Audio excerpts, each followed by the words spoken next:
Salut! Aujourd'hui, je vais vous montrer la recette de l'eau de riz de la manière dont les femmes Yao le font.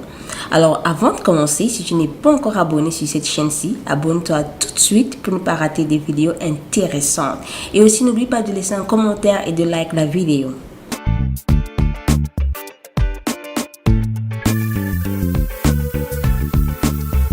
L'étape 1, c'est très simple, il te faut du riz. N'importe quel riz, mais je préfère utiliser le riz à long grain. La deuxième étape, c'est de l'eau. Oui, il te faut de l'eau. Donc, tu peux utiliser l'eau la plus pure que tu as, mais l'eau doit être propre, l'eau doit être pure, ça ne doit pas contenir des saletés à l'intérieur.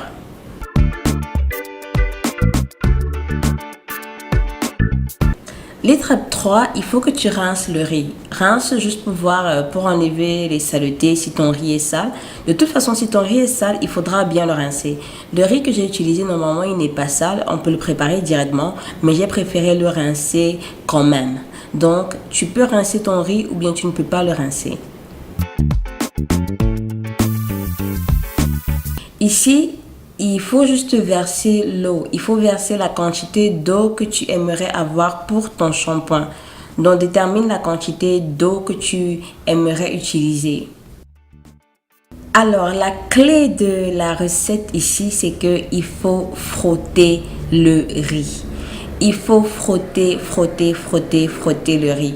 C'est-à-dire, il faut laver le riz. C'est exactement comme ça que ces femmes de Yao le font. Elles frottent le riz pendant longtemps. Et le fait de frotter le riz et de le mélanger avec l'eau permet à ce que les éléments que le riz a vont aller entrer dans l'eau. Donc c'est pour qu'il est important de le frotter et de bien frotter.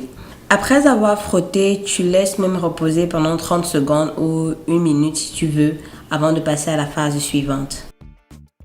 Alors ici, je vais vous dire ce qu'il ne faut pas faire parce que c'est ce qu'on montre beaucoup dans certaines vidéos. Il ne faut pas mettre de l'eau dans l'assiette et juste tourner comme ça, comme je suis en train de faire, tourner comme ça et après tu laisses. En faisant cela, tu n'enlèves pas vraiment tous les éléments importants que le riz a. L'autre méthode aussi, c'est qu'il ne faut pas mettre l'eau dans le riz et tu laisses reposer pendant 1 heure, pendant 2 heures, pendant toute une journée, pendant 3 jours. Il ne faut pas faire ça. Donc, c'est ce que je voulais préciser.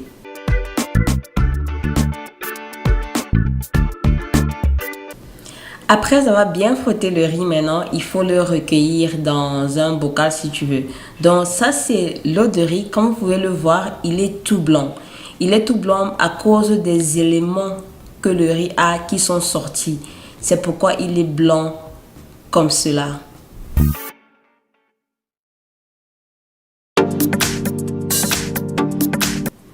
L'étape suivante, la plus importante, c'est que les femmes de Yao ajoutent les peaux. Elles ajoutent les peaux, soit la peau de l'orange, ou bien la peau de la mandarine, ou bien la peau du citron. Donc, c'est ce qu'elles ajoutent dans leur recette. Et c'est ce que beaucoup ne montrent pas dans leurs vidéos. Et je pense qu'elles ajoutent ces peaux-là parce que justement, l'orange ou bien le citron ou bien la peau de mandarine ont des bénéfices de nettoyage. Ce sont des acides, donc ils ont des bénéfices pour nettoyer le cuir chevelu et les cheveux.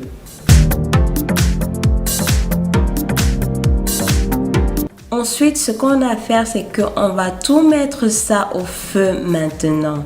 Alors, sachez que tout cela se passe la même journée. Je n'ai pas laissé le riz se reposer, je n'ai pas laissé le riz dormir, non. Après avoir bien frotté le riz, je recueille l'eau et cette eau-là, je mets au feu. Je mets au feu pour que ça puisse bouillir. Donc, c'est pourquoi je mets au feu. Quand je mets l'eau au feu, cette eau de riz là au feu comme ça, j'ajoute maintenant mes peaux de mandarine, mes peaux d'orange ou bien mes peaux de citron.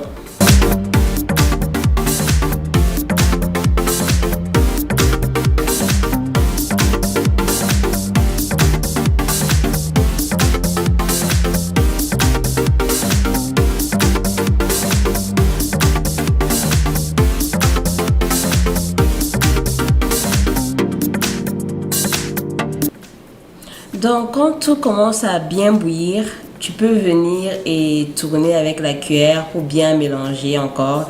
Et tu laisses encore bouillir même quelques secondes comme ça avant d'éteindre le feu. Parce que dès que ça bout, c'est déjà prêt.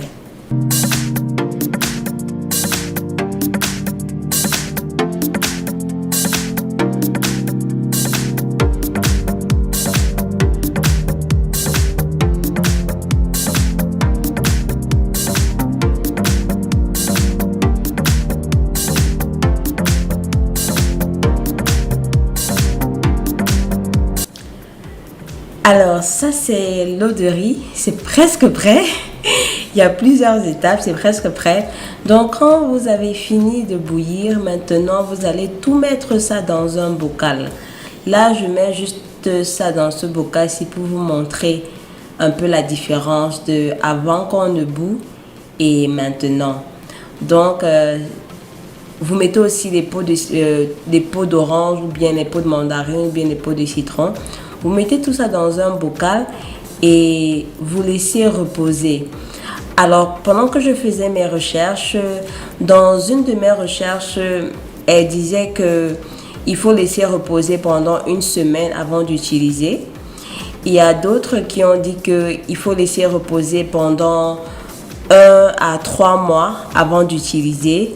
Donc vraiment, ici, là, cela dépendra de vous. Donc, vous pouvez laisser votre eau de riz se reposer et bien fermenter maintenant pendant une semaine avant de l'utiliser, ou pendant 2 semaines, ou pendant 1 mois, ou pendant 2 mois, ou pendant 3 mois. Ça dépend de vous avant de l'utiliser. Je veux aussi préciser que quand vous allez l'utiliser, il ne va pas forcément sentir bon, je ne sais pas. Parce que là, je vous ai juste montré la recette et je vais faire une autre vidéo où je vais vous montrer comment moi je l'utilise, comment moi je vais implémenter l'eau de riz dans ma routine de tous les jours. Parce que j'ai vraiment envie aussi d'avoir des cheveux noirs quand j'aurai 60 ans. J'ai envie de vieillir avec les cheveux noirs. Donc je pense que le fait d'utiliser l'eau de riz pour garder les cheveux noirs, ça c'est ce que moi je vais rechercher. Donc je vais implémenter l'eau de riz dans ma routine de tous les jours et je vais vous dire comment je l'implémente et comment j'utilise ça dans ma routine de tous les jours. Alors j'espère que vous avez aimé cette vidéo aussi. Si vous avez aimé, likez la vidéo, partagez la vidéo, dites-moi ce que vous en pensez, faites aussi vos propres recherches. Je vais mettre les liens de certaines vidéos qui m'ont aidé dans ma recherche dans la description de cette vidéo aussi. Et si vous avez des questions, n'hésitez pas à les poser. Merci et on se voit à la prochaine vidéo. Bisous et n'oublie pas de t'abonner.